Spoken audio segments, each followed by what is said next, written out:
Okay, so there was a suggestion we talk about the cameras? Yes. Okay, the rover has 3 cameras. The 2 in front are black and white cameras. The one in back is actually a color camera. It's not a very good color camera, but it's still a color camera. And these are little Kodak CCDs, commercial Kodak charge couple device cameras, just like your little digital camera that you get these days. And their ones in front are actually mostly used for hazard avoidance. And as the rover starts to move in response to the direction that Brian Cooper gives the rover from Earth, she lays these light stripes out onto the ground from lasers, and those cameras see the light stripes. Now, but the cameras are, of course, also good for taking pictures. And so, for instance, a while back, we got a rover picture that showed the ramp still rolled up, not yet deployed. And that picture was taken by the rover's front cameras. Now, there's also a camera on the back that's this little color camera with a very wide angle. And that camera is used, number 1, to take pictures of the rocks that the spectrometer is placed on. Number 2, to take pictures of the rover's wheel tracks so that we can see what's happening with the soil and how dense the soil is. And then 3, of the rover egressing on the ramp in the next few minutes. Okay, pictures of the rover egressing on the ramp egressing from the ramp in the next few minutes. You can't, just by looking at the tire or the marks of the wheels, you can study the soil. Geologists can study the soil. Right. For instance, on Viking, when it dug the arm on Viking, which was the last time we landed on Mars, dug into the soil and expected it to be, really fluffy, but it wasn't. It was almost like it was wet beach sand, which was very strange because it's not wet. There was no water in there at all. And then they could see different types of terrain, which they call cloddy terrain and dusty terrain and things like that. And so the nice thing about the rover, we'll be able to roam through these different types of terrain and actually see what they're like. The rover's wheels were widened from the original design to get much wider because we tested it in a sandbox with lunar soil, or soil that was like lunar. Okay, and so that's what the cameras do, is take pictures of wheel tracks. All right, well, we can see that they are continuing now on waiting here for these images of Sojourner on Mars. And okay, there again there's another picture of the scene.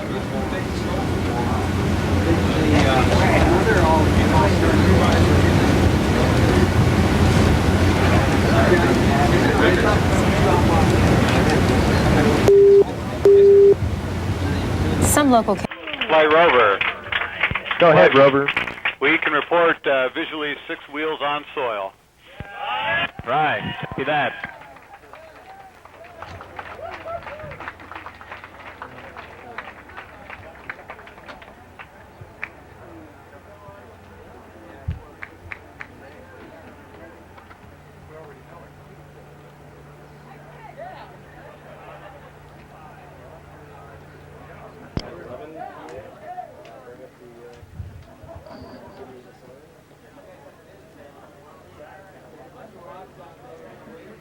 There's the end of the ramp.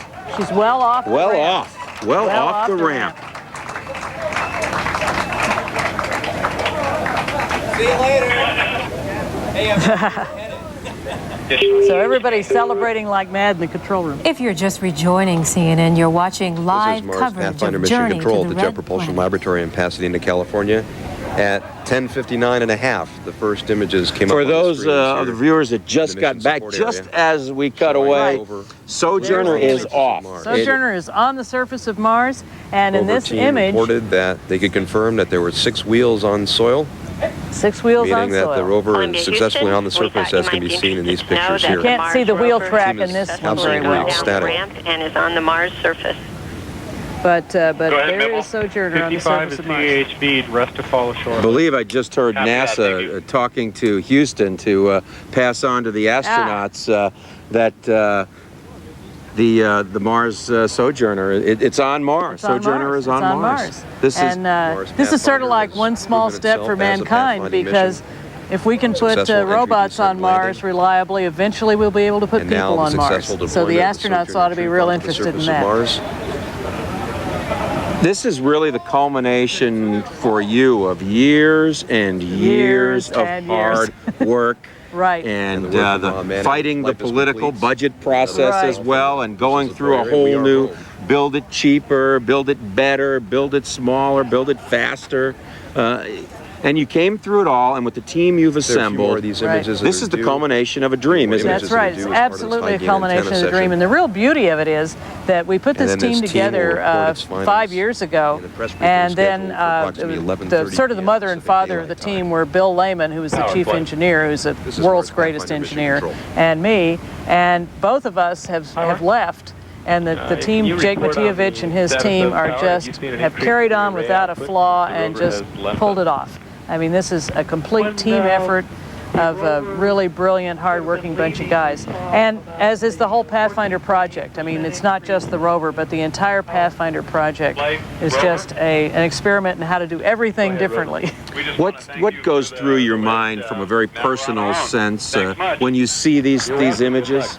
Well, this is what I've been waiting 30 years for. 30 years ago, or when I came to JPL, I wanted to work on a mission to land on Mars. Oh, beautiful. Beautiful. There you can see the wheel tracks. Are these the three-dimensional? This may be. I don't know what this is. This is probably Brian Cooper's. Brian Cooper's. That's not Brian Cooper, but on the right side of that picture a second ago, I thought was Brian Cooper. And first pictures of rover on Mars. I don't know where. Who's to call home occasionally. Rover, don't forget to call home occasionally. See, these are much brighter now. Yes. I think this may be the Ames Research Center experiment. Now we can't see the antenna. The antenna should be up. That would be in the right where basically where the pointer was going, wasn't it? Right. Okay, I believe this is and there's a little bright spot on the front of the solar panel, and that's the materials adherence experiment. And there's the celebration. There's the celebration. They're in a striped shirt. In the middle is Howard Eisen, who's the head of the mechanical team for the rover, and Sam Nguyen, who is one of the programmers of the rover. Brian Wilcox in the check shirt, who is the guy who developed the eyes. Howard Eisen high-fiving there. Yeah. Howard had come out here earlier to talk with us, and I remember having Howard back 6 months ago, back on December 2nd, 2 days before the actual launch, doing a rover demonstration for us at the at Cape Canaveral. That's right. And he and I were there on you were there the same night, a cold night in Florida. That was right. Freezing to death. Freezing to death. Not as cold as they are as the vehicle is on Mars, of course. It's a lot colder there.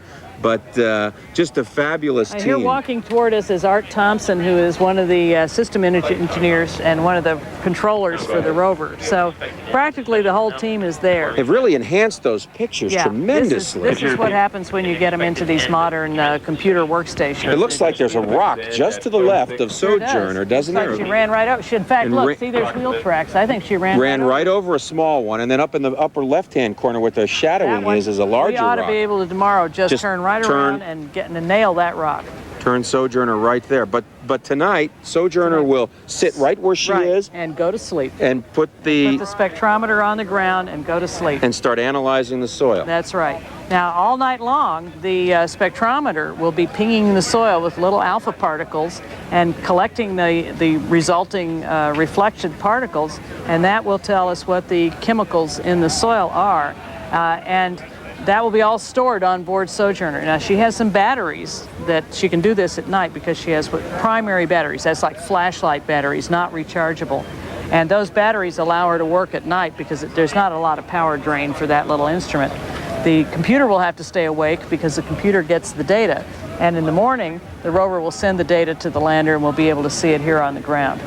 How many scientists do you expect will be crammed into that small room at Building 230, reaching for that data as it pours out on that first downlink? Well, actually the Alpha Proton X-ray spectrometer team is very small. Is it? Oh, there's only 2 or 3 of them because it's a very inexpensive instrument. It was 2/3 of it was provided by Germany for free to us, and the other part of it was provided by the University of Chicago. So there's only a few experimenters, but the whole science team will be very, very interested in the results, because they match that up with the mineralogy, the colors that they get, and the spectra that they get from the lander camera. And it's all going to fit together into really telling us about Mars. Will they get some very basic knowledge or some basic information right off the bat, or is it going to take them time to analyze what comes back? It depends. I think if the signatures are very strong, for instance, if there were a lot of iron, which we expect to be in the soil, they should get a very strong iron spectrum. But there may be just sort of trace elements that they may have to massage the data a lot to get it out. If there's something very tiny, it wouldn't be able to see it. I mean, if there's only a tiny amount, because it's just not that strong an instrument. But they'll certainly be able to confirm whether the dirt on Mars is anything like the dirt on Earth, for instance, or whether it's quite different. Who makes the decision, or has it already been made since, last question, who's made the decision on what rock to go to tomorrow? Well, the scientists as a whole, they have a process. The imaging team gets to select the rock, and the alpha proton X-ray spectrometer team has an input, and they basically kind of vote, and then one scientist goes and represents to the rover driver, this is the rock we want. And then if the rover driver says you can get to that rock, then that's the rock. The rover driver may veto it and say, look, that's too hard and too dangerous. But I think we can get to that knobby rock right there. We certainly can. Well, continuing excitement here at the Jet Propulsion Laboratory. Hasn't been a dull moment in a couple of days, and we certainly expect that the excitement will continue. But again here, within the last few minutes, at least on Earth time, it happened a few minutes earlier than that, history has been made. The first autonomous vehicle that humankind has put on another world is safely on that world, on Mars. This is John Zarrella reporting live from the Jet Propulsion Laboratory in Pasadena, California. Yes, John, it indeed has been exciting, and certainly history has been made. Watching all of this unfold live, John, on CNN, along with the scientists who have worked so hard on this. I know this was exciting for you as well. And John, there is a news conference coming up at 2:30, right? Yes, there will be a news conference coming up in about 20 minutes, at which point I don't know what they can add to the excitement we've already seen here. But certainly there will be a news conference, and they will explain to us the images and where the Sojourner is and what they plan to do tomorrow. But basically it's time to say goodnight to Sojourner and put her to bed for the evening. The vehicle has performed admirably, as the team has here. And again, as Donna, Shirley said, they wait till tomorrow, and then they get that first data back, and then they send Sojourner off to examine the rocks. All right, John, and we hope to bring that news conference to everyone live. Thank you, John Zarrella in Pasadena. And that concludes our coverage for now.